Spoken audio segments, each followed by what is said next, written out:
Swastiastu. Perkenalkan, nama saya Nyonya Manayu Hadani Kusuma dengan NIM 181304120 dari kelas 6A Pendidikan Biologi. Video kali ini kita akan membahas mengenai pertanyaan tentang alat-alat peredaran darah dan fungsinya. Pertanyaan pertama, bagaimana penalaran impuls saraf pada jantung? Pada jantung sebagian bersifat saraf dan sebagian bersifat otot yang disebut dengan jaringan neuromuskular. Jaringan neuromuskular terdiri atas steni atrial node, atrioventricular node, berkas His, dan berkas Purkinje. Stenoatrial node merupakan pacu jantung sebab denyut jantung secara normal dimulai di SA node. Nodus ini terletak pada dinding atrium dexter pada perbatasan vena cava inferior dengan vena cava superior. Dalam keadaan yang abnormal, pacu jantung bisa beralih dari SA node ke AV node atau ke serabut Purkinje. Atrioventricular node terletak pada bagian bawah septum interatrial. Berkas His merupakan berkas-berkas saraf yang turun ke septum interventrikular. Ada dua berkas, yaitu kiri dan kanan. Berkas Purkinje merupakan cabang-cabang saraf pada dinding ventrikal sampai ke musculus papillaris. Perambatan impuls dari jantung dimulai dari SA node dan merambat ke otot-otot atrium sehingga atrium berkontraksi. Kemudian, impuls mencapai AV node, di mana impuls dari atrium ditunda di AV node selama 0,1 detik sebelum masuk ke ventrikel. Keadaan ini memungkinkan atrium berkontraksi mendahului ventrikel. Dari AV node, impuls merambat ke berkas His dan selanjutnya ke serabut Purkinje yang menghantarkan rangsangan ke seluruh bagian ventrikel. Dengan demikian, seluruh jantung berkontraksi. Sistem ini akan menyebabkan jantung berdenyut secara berirama atau ritmis.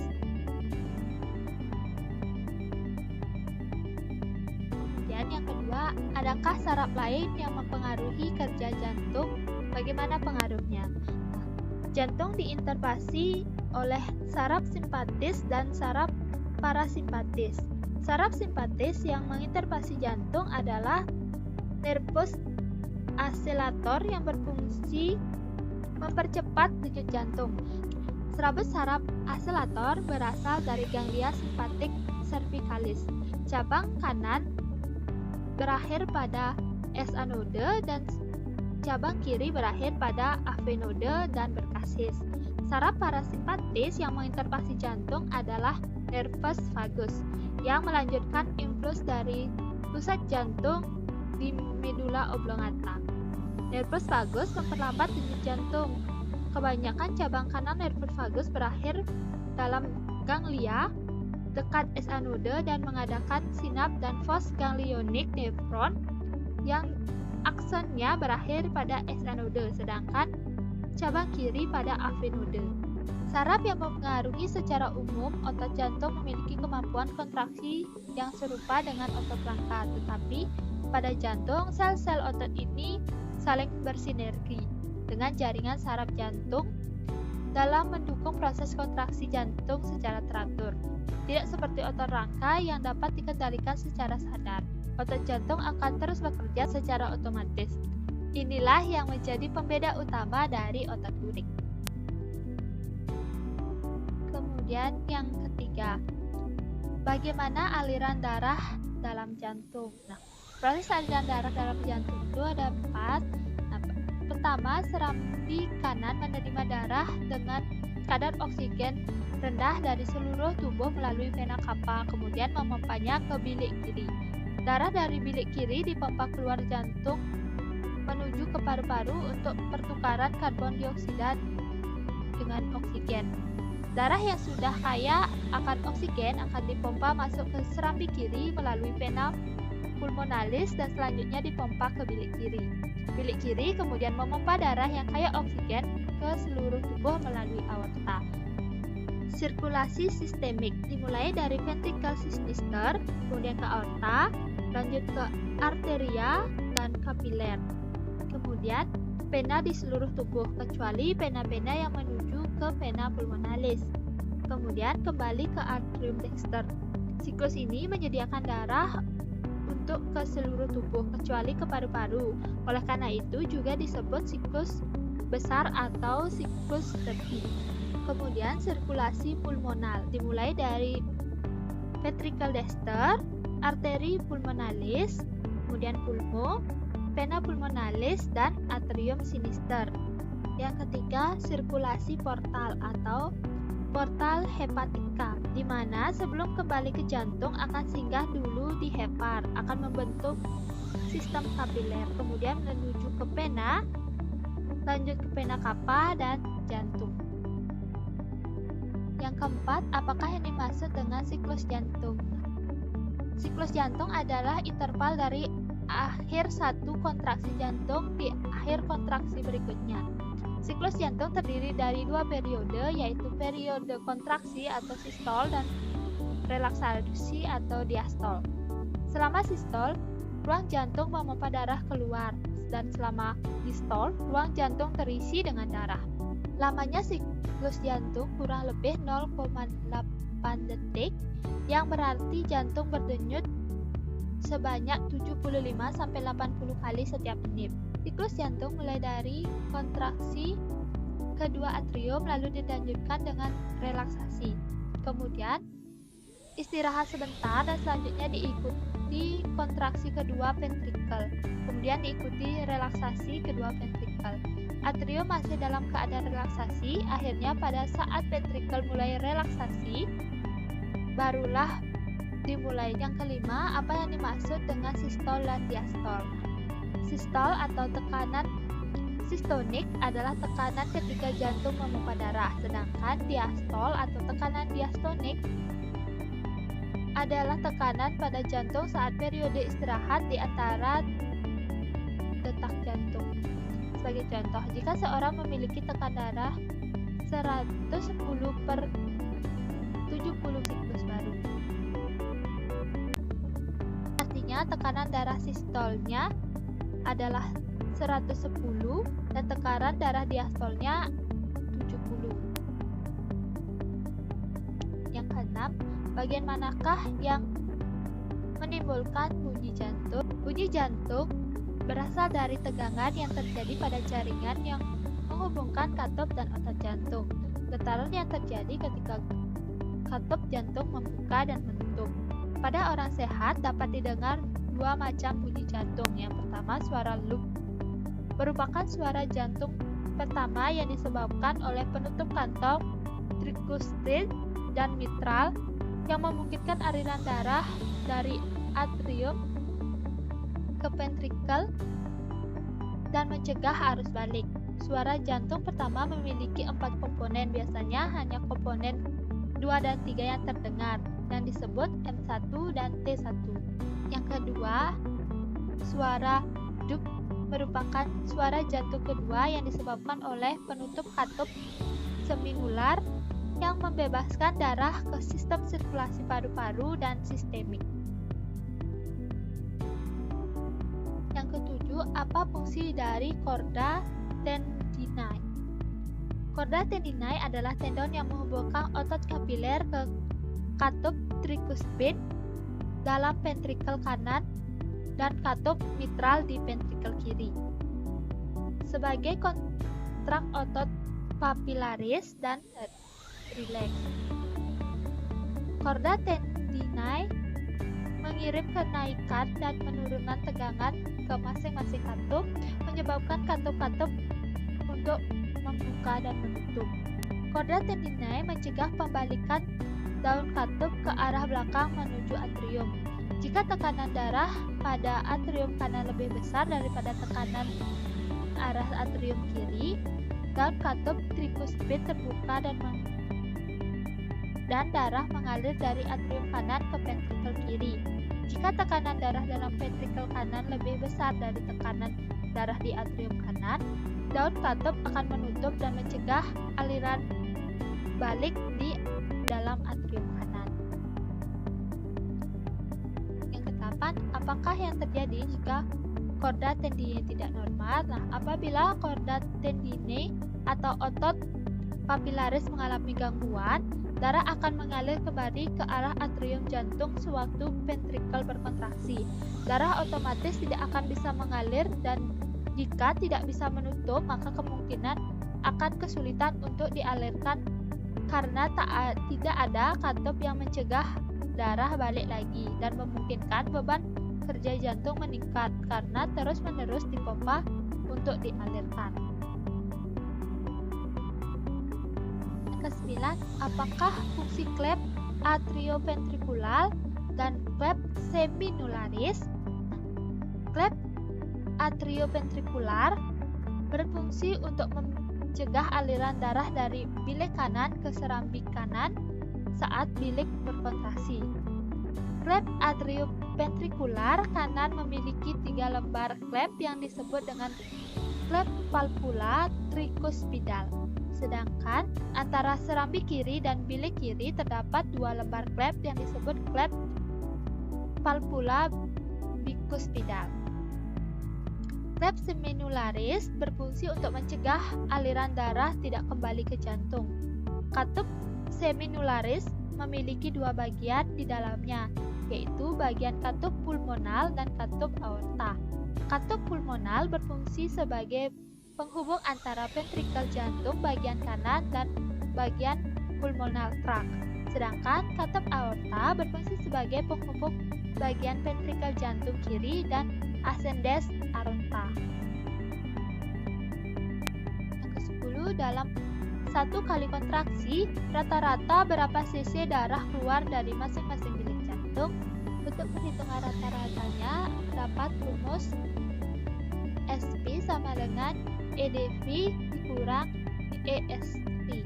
Volume darah yang keluar dari masing-masing bilik disebut stroke volume. Volume akhir darah yang masuk ke dalam ventrikel saat diastol itu EDV, dan volume akhir darah yang keluar dari ventrikel saat sistol ESP. Volume rata-rata per denyut jantung untuk manusia adalah sekitar 75 cc per denyutnya. 11. Jika satu siklus jantung lamanya 0,8 detik, berapa cc darah yang beredar ke seluruh tubuh dalam 1 menit? Bagi kita ketahui, satu siklus jantung itu lamanya 0,8 detik. Kemudian, darah yang keluar dari jantung sebanyak 75 cc per 1 kali siklus. Kontraksi jantung per menit selama 60 detik dibagi 0,8 detik memperoleh hasil 75 kali. Sehingga darah yang beredar ke seluruh tubuh dalam 1 menitnya yaitu 75 cc dikali 75 kali dan hasilnya 5650 cc. 12. Sebutkan beberapa jenis kelainan darah pada jantung. Yang pertama ada PJK atau penyakit jantung koroner. Penyakit jantung ini akibat penyempitan atau sumbatan dari pembuluh darah kecil yang memasok darah dan oksigen ke jantung. Aliran darah ke otot jantung berhenti karena pembuluh koronaria tersumbat sehingga terjadi kematian pada otot jantung. Yang kedua, stenosis aorta terjadi jika katup gagal untuk membuka semua jalan. Penyakit ini mempengaruhi kemampuan darah untuk berpindah ke aorta yang efektif dan dapat terjadi penyumbatan. Yang ketiga, stenosis katup pulmonal. Kondisi ini di mana aliran darah keluar dari jantung terhambat pada katup pulmonal. Penyebab paling utama biasanya adalah penyakit jantung bawaan, meskipun penyakit rematik jantung dan tumor kasinoid ganas juga dapat menimbulkan masalah ini. Yang keempat, regurgitasi aorta terjadi jika darah yang mengandung oksigen mengalir ke arah yang salah. Hal ini disebabkan oleh katup aorta tidak berfungsi dengan benar. Pada dasarnya darah dipompa ke aorta, tapi katup tidak menjaga dari memasuki ventilasi hidung. Yang kelima, prolap katup mitral. Kondisi di mana katup mitral tidak tertutup dengan benar. Hal ini dapat menyebabkan darah bocor dengan cara yang salah, yang diketahui sebagai regurgitasi, yang menyebabkan sesak napas, jantung berdebar, dan nyeri dada. Dan yang terakhir ada murmur jantung, yaitu kelainan pada katup jantung, penyebab bunyi-bunyi berdesis saat jantung berdenyut. 13. Apa penyebab terjadinya penyakit jantung koroner? Ada 8 yang dapat menyebabkan penyakit jantung koroner. Yang pertama ada gaya hidup yang tidak sehat, kemudian kebiasaan merokok, kurang berolahraga, minum alkohol berlebihan, penyakit tekanan darah tinggi atau kencing manis, kemudian obesitas atau kegemukan, kadar lemak darah yang tinggi, serta stres emosional atau keadaan jiwa yang tertekan. 13. Bagaimana cara mencegah timbulnya penyakit jantung koroner? Cara mencegah timbulnya penyakit jantung koroner yaitu hindari merokok dan minum alkohol, kemudian berolahraga secara teratur, menghindari stres berlebih, menjaga berat badan tubuh tetap ideal, dan ikuti aturan makan bagi penderita kencing manis dan tekanan darah tinggi. Kemudian untuk makanan yang disarankan untuk menjaga kesehatan jantung yaitu aneka ikan laut, misalnya tuna, tenggiri, salmon, dan minyak ikan. Kemudian ada antioksidan yang banyak terkandung dalam wortel, mangga, bayam, tauge, brokoli, anggur, dan jeruk. Kemudian ada asam folat dalam kacang-kacangan atau kacang merah, kacang hijau, atau kacang tengah. Kemudian pada hati ayam dan telur. Ada vitamin B6 dalam pisang, beras merah, dan ikan laut, serta makan tinggi serat seperti sayur dan buah-buahan. 15. Apakah yang dimaksud dengan alat pacu jantung dan bila mana seorang harus menggunakan alat tersebut? Alat pacu jantung adalah sebuah alat kecil bertenaga listrik yang digunakan untuk membantu jantung berdetak lebih teratur, tidak terlalu lambat ataupun terlalu cepat, sehingga jantung dapat memompa darah ke seluruh tubuh dengan optimal. Alat pacu jantung membantu penderita aritmia atau gangguan ritme jantung. Penderita aritmia, jantungnya berdetak terlalu cepat, kadang terlalu lambat, atau dengan pola yang tidak teratur. Sebagian besar aritmia adalah akibat dari masalah dalam sistem kelistrikan jantung. Alat pacu jantung buatan terdiri atas dua bagian, ada generator dan elektroda. Generator adalah alat yang dapat menghasilkan rangsangan, dapat ditempatkan di luar tubuh bila hanya dilakukan untuk sementara atau ditahan di bawah kulit melalui suatu operasi. Kemudian elektroda dukungan alat untuk mengantar rangsangan ke otot jantung agar berkontraksi. Elektroda berupa lempeng dapat ditempelkan pada dinding dada di atas jantung atau dimasukkan ke dalam serambi atau bilik kanan melalui pembuluh darah. 16. Apakah beda antara arteri, vena, dan kapiler? Nah, ketiganya memiliki sifat yang berbeda. Nah, sifat yang pertama pada dinding. Arteri memiliki dinding tebal dan elastis, kemudian vena dindingnya tipis dan kurang elastis, dan yang kapiler dindingnya tipis dan permeabel. Kemudian untuk aliran darah, arteri alirannya meninggalkan jantung, vena alirannya menuju jantung, dan kapiler berawal dari arteriol. Untuk tekanan, arteri memiliki tekanan kuat dan jika dipotong darahnya akan memancar. Kemudian pada vena tekanannya lemah, jika terpotong darahnya akan merembes. Pada kapiler tekanannya sedang. Kemudian darah. Nah, darah pada arteri mengandung banyak oksigen kecuali di paru-paru. Kemudian pada vena, darah mengandung banyak karbon dioksida kecuali di paru-paru. Dan kapiler, darah mengandung banyak oksigen. letak. Arteri letaknya lebih dalam, kemudian vena letaknya dekat permukaan, dan kapiler letaknya antara arteri dan vena. Kemudian yang terakhir klep. Pada arteri terdapat satu klep di pangkal. Vena terdapat banyak klep di sepanjang pembuluh, dan di kapiler tidak terdapat klep. 17. Uraikanlah perbedaan proses peredaran darah sistemik dan pulmonal.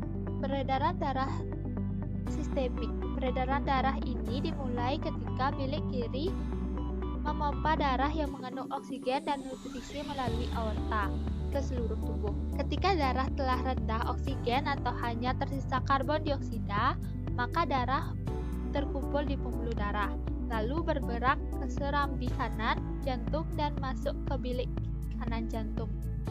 Adapun pembuluh darah yang bekerja yaitu vena cava superior serta vena cava interior. Untuk peredaran darah kecil atau peredaran darah pulmonal dimulai ketika darah di bilik kanan jantung yang rendah oksigen dipompa oleh arteri pulmonalis menuju paru-paru. Disinilah karbon dioksida yang ada dalam darah dilepaskan ke saluran paru dan akan meninggalkan tubuh ketika kita bernapas. Sementara oksigen yang baru akan masuk ke aliran darah, lalu mengalir melalui vena paru-paru atau vena pulmonalis dan serambi kiri jantung menuju ke bilik kiri jantung. Selanjutnya dimulai kembali sistem peredaran darah besar. 18. Jelaskan proses pengaturan aliran darah pada jaringan tubuh. Pada umumnya, semakin besar derajat metabolisme dalam suatu organ, maka semakin besar pula aliran darahnya. Terdapat dua teori dasar dalam pengatur aliran darah lokal, yaitu teori vasodilator dan teori kebutuhan oksigen. Menurut teori vasodilator, jika derajat metabolisme besar, yang berarti jaringan akan kekurangan oksigen, nutrien, dan bahan lain, maka makin cepat terbentuknya bahan vasodilator. Ada beberapa bahan vasodilator pada jaringan yang menyebabkan terjadinya dilatasi pada pembuluh darah, antara lain karbon dioksida, asam laktat, adenosin, histanin, ion kalsium, dan hidrogen. Sedangkan menurut teori kebutuhan oksigen bahwa jika oksigen berkurang, maka konsentrasi otot vaskuler tidak bisa dipertahankan dengan maksimal sehingga terjadinya vasodilatasi. 19. Apa yang dimaksud dengan aterosklerosis, trombos, dan embolus? Aterosklerosis adalah penyempitan dan pengerasan pembuluh darah arteri akibat penumpukan plak pada dinding pembuluh darah. Kondisi ini merupakan penyebab umum penyakit jantung koroner. Trombos adalah gumpalan darah yang terbentuk pada dinding pembuluh darah. Gumpalan darah sebenarnya bermanfaat untuk menghentikan pendarahan sebagai respon terhadap cedera atau luka. Embolus adalah suatu kondisi di mana aliran darah terhambat akibat benda asing. Embolus adalah partikel yang bergerak di pembuluh darah kita, baik di pembuluh darah ataupun arteri. Dan yang terakhir, rincilah proses peredaran darah fetus. Darah janin dialirkan oleh plasenta melalui arteri umbilikalis dan dimuat dengan bahan makanan berasal dari darah ibu. Darah ini masuk ke dalam badan janin melalui vena umbilikalis yang bercabang luas setelah memasuki dinding perut janin. Cabang yang kecil bersatu dengan vena portal. Darah beredar ke dalam hati dan kemudian diangkut melalui vena hepatika ke dalam vena cava interior. Cabang satunya ialah ductus venosus aranti yang langsung masuk ke dalam vena cava interior. Dengan demikian, vena cava interior setelah dimasuki darah vena hepatika dan darah ductus venosus aranti mengandung darah bersih, tapi dicampur darah kotor dari anggota bawah janin. Darah dari vena cava interior setelah masuk ke dalam serambi kanan, sebagian masuk ke serambi kiri melalui foramen ovale, dan sebagian mengalir ke bilik kanan bersama-sama dengan darah cava superior yang membawa darah dari kepala dan anggota atas.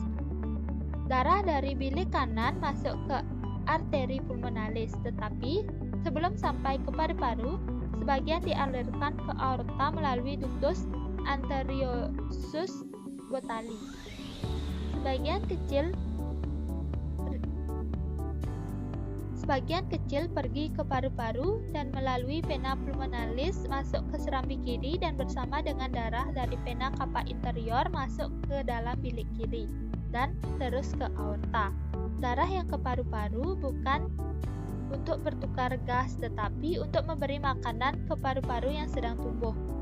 Darah aorta disebarkan ke alat-alat badan, tetapi darah banyak menuju ke arteri hipogatristik. Darah aorta disebarkan ke alat-alat badan, tetapi darah banyak menuju ke arteri hipogatris, lalu ke arteri umbilicalis dan selanjutnya ke plasenta.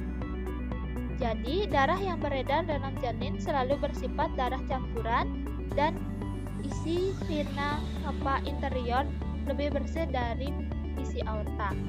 Setelah anak lahir, maka karena anak bernapas terjadilah penurunan tekanan dalam arteri pulmonalis sehingga darah mengalir ke paru-paru.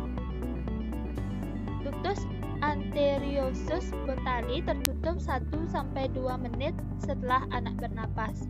Dengan terguntingnya tali pusat, maka darah dalam vena cava interior berkurang dan